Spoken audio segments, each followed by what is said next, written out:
thing is though, like I remember, and I'm not sure if I told you this as well, but I remember when I was in Berlin earlier on this year in April, and I remember this one time, it's probably about 11 p.m. or even midnight. I was with this girl that I had met there, who we became friends and were kind of hanging out. So we're together walking towards the train station, and I never ever in my life realized the freedom of knowing that you're safe as two females and being able to walk at night alone. And you felt it. And psychologically, it's different. Yeah. And it sounds like so up in the air because it's hard to explain. But like for a moment, I was like a little bit nervous, and I'd be looking over my shoulder. Then I realized, so she was like, dude, what's happening? It's safe. Nothing's going to happen to us here. But literally that psychological shift walking around that night, and for a couple of nights we were walking around doing multiple stuff at night, two females in Berlin, and feeling psychologically the difference of feeling safe is crazy, and it's underrated. And you see like a lot of females tweeting about this, which seems like funny and a joke, but the idea of actually choosing to leave the country because psychologically you just want more room. And yes, there's other issues in other countries, so this is not to say that other countries are a safe haven, but I do think particularly really bad. There is a trauma in fear.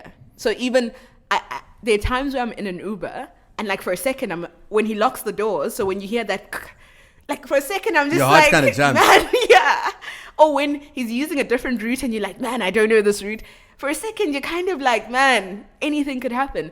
And it is like psychologically, I mean, I'd love to study the effects on the brain of living in fear, but in reality it is because you don't have a peace of mind fear. Essentially. Yeah. Anytime you're not in your house, yeah, and it's in the evening, yeah, right, or in an Uber, yeah, then you don't have a peace of mind. That's obviously not healthy. Yeah. And I remember who I was telling, but when I came to South Africa for the first time, right, it was my first time living here when I came here in first year.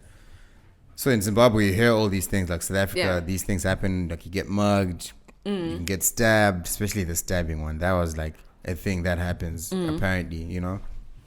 So I come to SA. I was staying in Clarinus, just up in Observatory, and then I remember being scared to walk to St. Peter's Square to Pick and Pay. Yeah, it's literally about a 10-minute walk. I was scared. Not scared. I was scared. During the day. I was scared because I was like, I don't want to get stabbed. I don't want my phone to get stolen. I don't want anything to happen to me. Yeah. So now I was thinking, when girls are saying like they feel the fear now, just walking like in South Africa, or going in walking in a secluded street, or like you said, getting into an Uber, because I don't fear getting into an Uber at all. Zero fear, right? But I do understand what you're saying, because it took me a while to get over the whole being scared of walking to the shops from Res. And then until then I had a peace of mind while I was walking. But I remember the first time I did it, looking over my shoulder like every time. Yeah. Just to make sure I was safe. Yeah. So I get it. Yeah. In a way, in a sense. And I mean, it's tough in the sense that when you ask the question of what can we do, and I mean, not to sound pessimistic, but to a certain extent, it feels so macro that a part of me is like, it needs the leadership of the country and the leadership within different layers of society and private sector, and yes, ourselves as well. But it feels like it needs to be like, the question of what can we do needs to be an all hands on deck kind of thing, because I do believe that a lot of the reasons for the manifestation of the violence is very complex, in that there's so many societal issues that lead to the state that we find ourselves in as a country.